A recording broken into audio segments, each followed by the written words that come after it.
Joining us now is OjyOkpe, with stories trending around the world. Hello, Jenix. Good morning, Dr. Abati. How was your weekend? I feel like the Monday introduction is quite different from the rest of the week. What happens over the weekend remains a mystery. Monday and Friday. Oh, yes, you're right. Fridays are always great. Good morning, Ayo. We missed you during the week. Hope you had a great trip. I did. It was good. Rested and refreshed. Thank you. Good morning, Rufy on fire. How are you this morning? Fantastic. You told me to zip my lips. Yes, so zip it. I'm not going to say anything. Zip it. I love But guess that. what, Oji? Yes. I know what keeps you calm. Fantastic. Well, all right. Well, all right. Good morning to you, viewers. Let's begin what's trending. Over the weekend, social media was abuzz with reactions trailing a report by the U.S. Department of Justice indicating that the chairman of Airpeace Airlines, Dr. Ibrahim Onyema, and the chief of finance and administration, Ejiro Eghagha, had been charged with alleged obstruction of justice. Airpeace, however, in a statement on Sunday, denied any wrongdoing by its chairman and chief of finance and administration. The company reaffirmed the innocence of both executives, saying that they are confident that they will be exonerated, while emphasizing that the charges were mere allegations, with the case ongoing in court. The company also reiterated that Dr. Onyema and his legal representatives have consistently cooperated with relevant authorities throughout the legal process. Well, the statement reads in part: these charges levied against our post holders are part of an extended legal process stemming from earlier accusations of financial misdeeds that date back several years. While the charges have been expanded, it is essential to emphasize that both Dr. Onyema and Ms. Eghagha remain innocent, and these are mere allegations, and the case is still in court. Our legal team is fully engaged with the matter and is working tirelessly to ensure that justice prevails. We remain confident that through due process, the truth will be revealed, and our CEO and co-defendant will be exonerated. I mean, Dr. Abati, over the weekend, there was this media trial that was going on with the story that came out from the U.S. Department of Justice. Because it's a legal issue, I'd love to hand over the baton to you. Okay. I know that Dr. Onyema had stated in his previous response back in 2019 about these money laundering charges that he was innocent of the crime and that he didn't have anything to do with those charges. Okay, let me piggyback on your point about media trial. Mm-hmm. Over the weekend, I mean, I felt a bit uncomfortable that the Nigerian media seems to have jumped to a conclusion. And this is what we do all the time, Nigerian journalists. They hear a story that is juicy, sensational, they jump on it without hearing the other side. And I think that Nigerian journalists should desist from this media witch hunting, of persons, particularly a person like Mr. Ibrahim Onyema, who, in fact, during the Yar'Adua administration, was a major architect of the nonviolent program leading to the amnesty program, training about 30,000 persons in the Niger Delta region and helping them, through the contract that he got from the federal government, to protect, save, secure the country.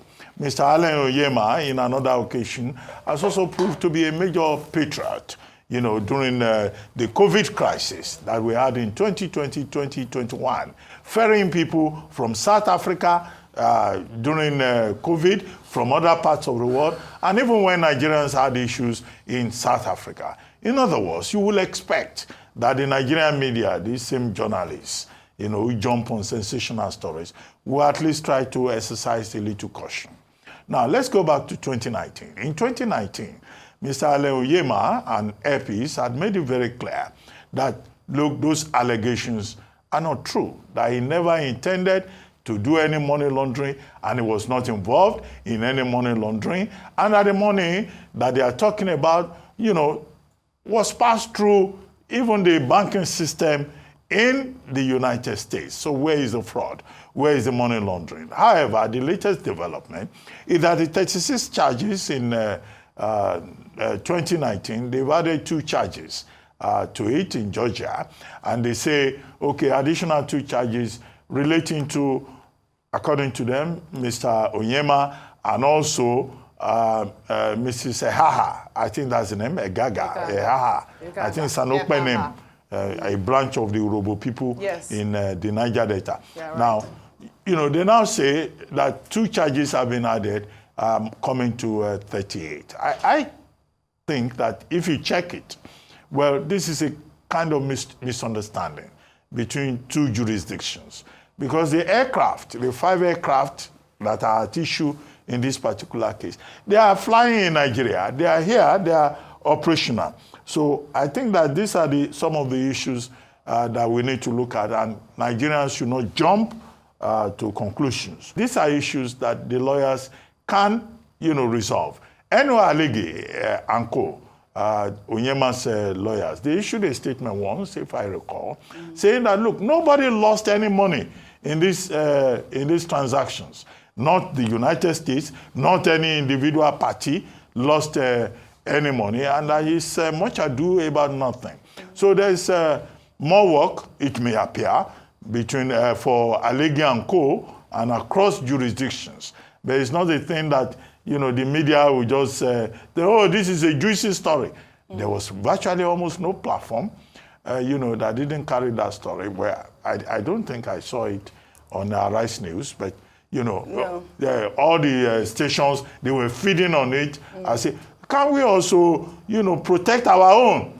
Because Alan Onyema is one of the shining lights that we have in this country, regardless, without prejudice, as they say in law, to whatever the Americans, they say they are pursuing. Absolutely. But let us be fair and look at both sides of the story. Audi Alteram pattern. They say, hear both sides of the story before you begin to jump to conclusions. On the issue of the arrest warrant, I believe that had been debunked. I don't think that there were any issues for arrest warrants. But let me read the statement that was issued back in 2019. In his response to the first indictment 5 years ago, Alan Onyema had made it clear that he never laundered money or ever intended to do that. He wondered how funds from bank loans and proceeds from ticket sales could be bad money to be laundered. That was his statement back in 2019. Again, I would reiterate your point, Dr. Abati, which I think was quite excellent. We must avoid this media trial. They are, according to the Department of Justice, innocent until proven guilty in court. We'll take another story.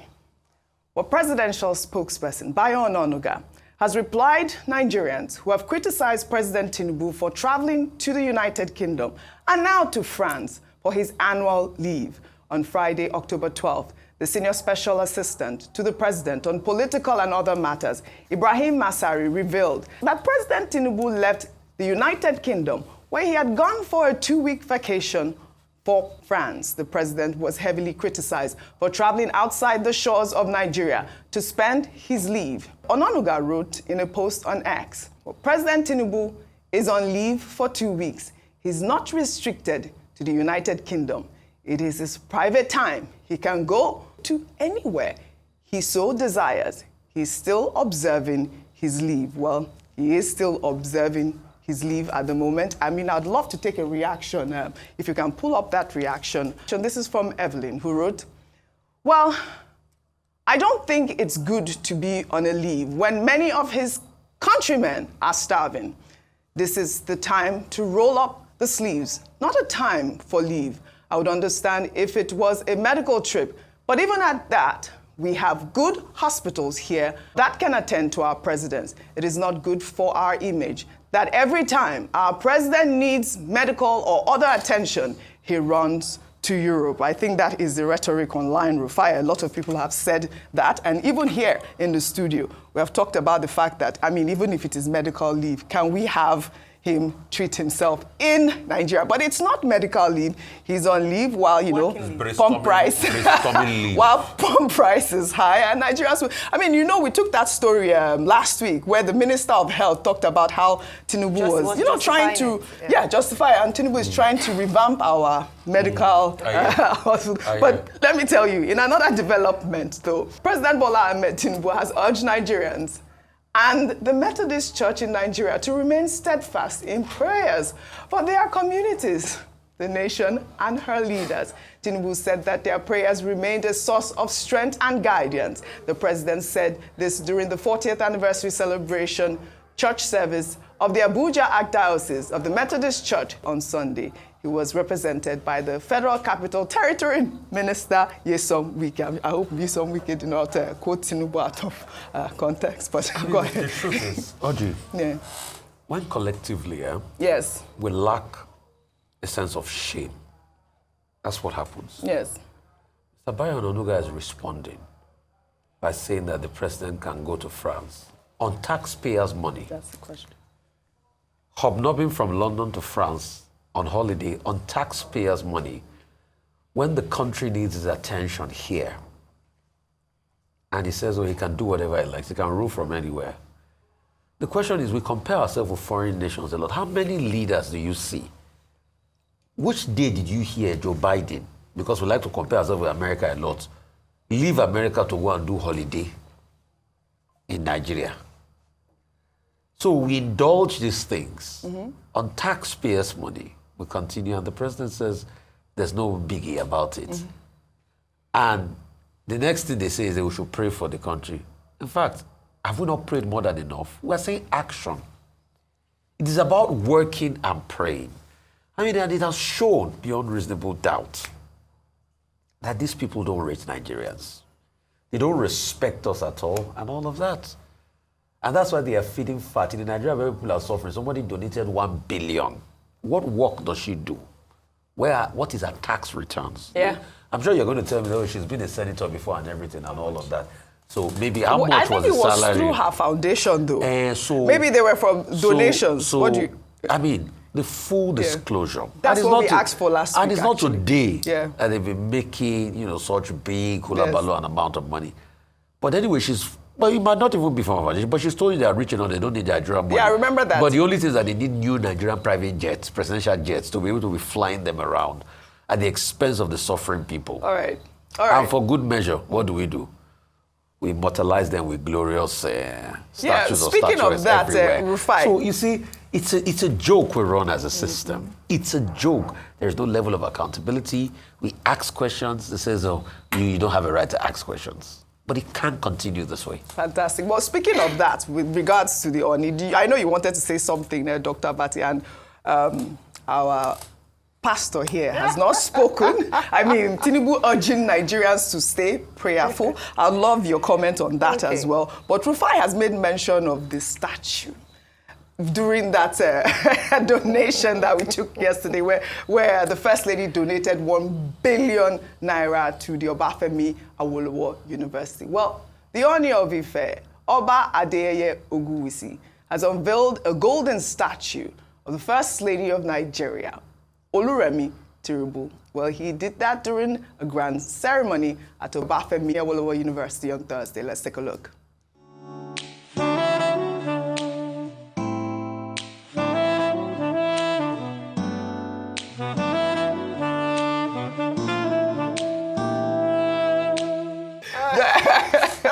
All right, okay, so let me just say first of all, and I'm going to say this very clearly. Yes.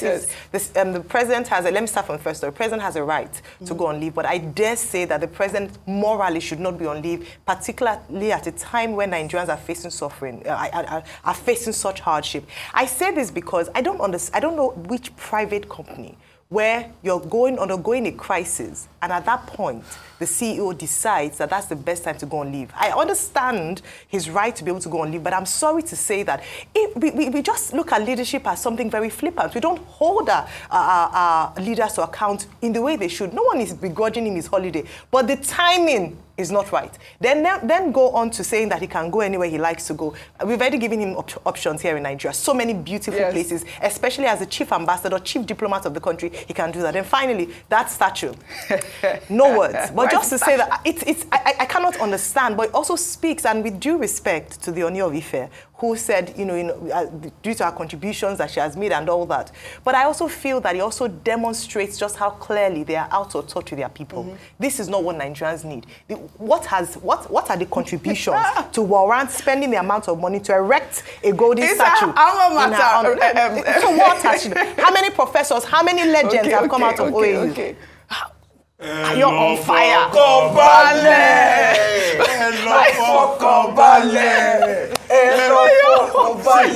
It's like this. Tell us. The president is entitled to his vacation.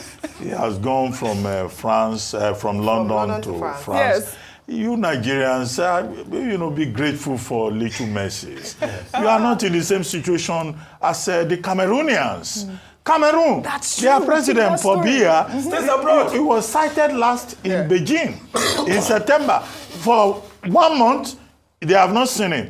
And the people are asking, they said, in fact, anybody that discusses that problem again, that disappearance of their president will be guilty of a breach of national security. Imagine. We have not reached that stage in Nigeria. That's why I say, Elofo Kombale. I mean, the only thing I would say is that, okay, the president has gone from London. I thought he should be in London. He should have been invited to the International Investment Summit taking place beginning today in London. But it's in France. Fine. But they call it working vacation. That working vacation, that emphasis on working. I've said it's an oxymoron. If you're on vacation, you say you are working. We would like when the president comes back, we would like to know the outcome of that work aspect of that vacation. What have we achieved? Have we brought any investment? Not to hear that we have been getting files, reading files. That is important. Absolutely. The other part of it is that the president, he has a vice president. And Vice President Shettima has been very active, even in the absence of the president, regardless of the fact that nobody transmitted authority to him. Fantastic. After all, last week we discussed him talking on the occasion of the girl child anniversary and saying out-of-school children, they need to be taken care of. And he has had other activities. All right. So, hello for they shouldn't go on leave on this. Let me highlight another leader. This is leadership issue in Nigeria. We'll take this story, though. The Commonwealth of Zion Assembly has sparked criticism on social media after sharing a video online showcasing the senior pastor of London's Kingsway International Christian Center, Matthew Ashimowolo, lavish arrival at its summit in Abuja. Let's take a look.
You're the only one permitted to speak on this issue. Okay? No. She put her hand on her head. No. She put her hand on her head. Oh, I will say, let's speak. Kilon Shelle. That's what's happening. Quickly. Okay, so, I mean, Koza they're known for their lavish display, and they're big on what they call honor. They say that in their defense that this is them honoring the man of God. Now, to the extent that this is in terms of the current situation of things and what the Bible enjoins Christianity to be, let all things be done in decency and in order, let your moderation be known to all men. I think that's where a lot of people will have challenges with these things. But let me just say that the sad thing about when you see things like this is that it takes away from the good work that some people are doing. And pastors who are in the trenches and suffering for the sake of the gospel, particularly at this time. There are many people who do a lot of good work, who do a lot of charity work, that should take precedence over this display of wealth. That's what I would say. Dr. Martin, they've deleted the tweets though. Pastors are getting fat. Yes. Church members are losing weight and having kwashiorkor. This is the paradox of the Nigerian reality. There's a song for that. Bishop na Bileki, Pope na enjoyment, Imam na Gbaladu. Too much cruise. Pope na enjoyment. Well, all right, I think that was Bishop, Not all I I think that was Bishop Matthew Hassan Kuka saying, why are you people still eating pepper soup and chicken and then wasting money on Nigerians? Well, all right. Well, all right. I know, Let's go. Let's go. The Lord is good. All the time. Well, all right. Before we end what's trending today, let's highlight 3 young Nigerians who have been awarded as heroes of Nigeria for their acts of heroism.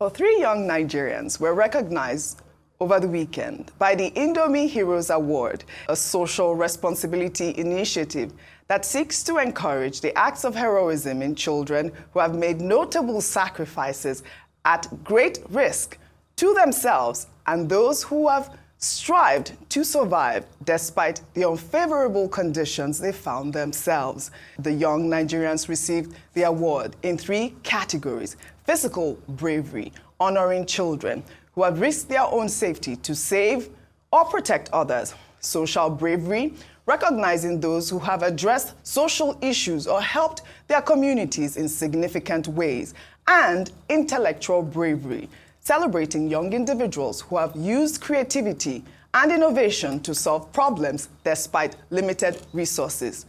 Kundushima Kanwa, a 15-year-old boy, was awarded with physical bravery after he displayed extraordinary bravery when his village was attacked by herdsmen as many fled to safety, while Mary Timbi, a 14-year-old girl who was forced into an unwanted marriage to a 60-year-old man despite her strong desire to continue her education, was awarded with social bravery. And finally, Ilyasu Khalifa Aminu, a talented 16-year-old boy who is fascinated with electronics, was awarded with intellectual bravery. He started with simple repairs by fixing lamps, sockets, extension wires, and radios in his community. His first breakthrough was the creation of a transmitter for a local FM radio station, which he proudly named Ilia Station. Well, let's listen to their journey. Yes, ladies and gentlemen,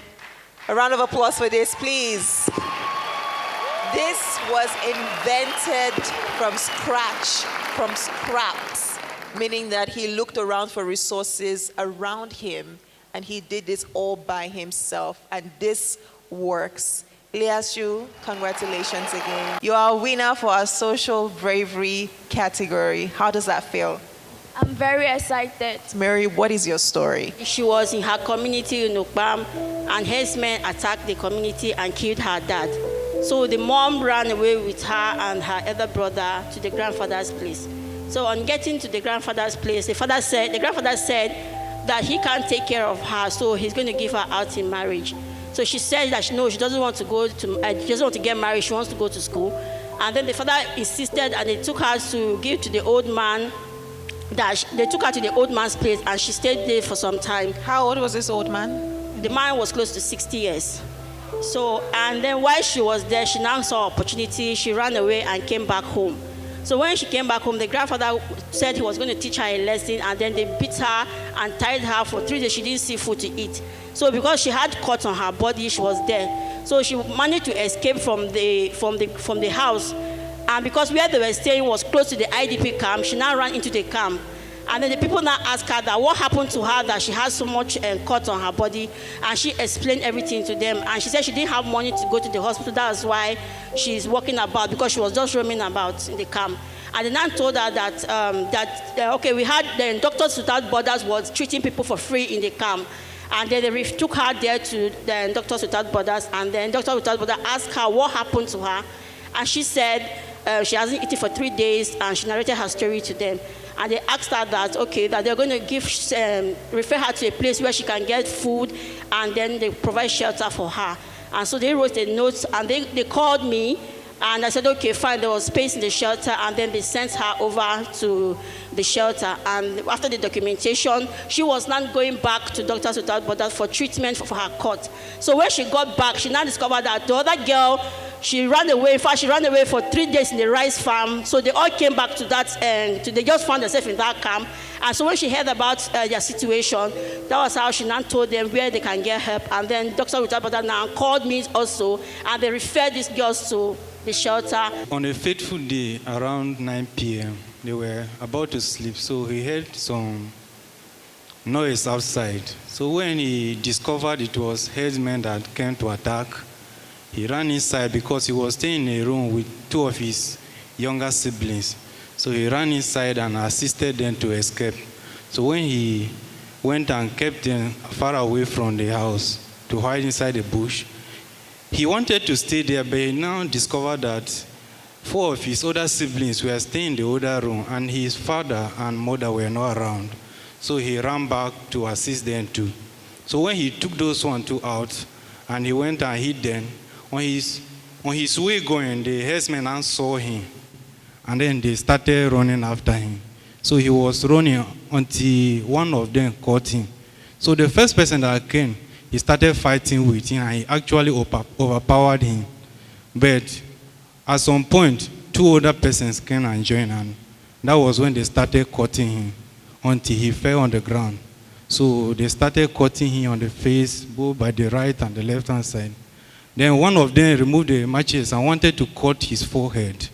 That was when he used his left hand to block it, and that led to him to lose one of his left hand today. So at this point, he was unconscious, and they left him there thinking he was dead. So he stayed there till around 4 to 5 a.m. when he regained some consciousness, and he struggled towards the house because he heard some noise. So he stayed at the grave of their grandmother and was crying. And then some people heard him and came for his assistance. So during the day, his father and mom came back, and they took him to the hospital where he received treatment, and he's alive today. And that's where Indomie comes in by appreciating his bravery. I mean, amazing, amazing story. I mean, kudos to those 3 young Nigerians. This is an amazing, amazing way to give back to the society. Kudos to Indomie for recognizing this young talent. I mean, these are the young people that should be given national honors. Thank you, Indomie, for making this. Right. I mean, it's a real story. It's a real development. Yeah. Look at that story of bravery. Yes. Took one for his community. You know. All right. Kudos. Please, we need more young heroes. I'd love to thank you all for your great analysis, as always, on What's Trending. Well, that's all I have for you guys on What's Trending today. I'll see you all tomorrow.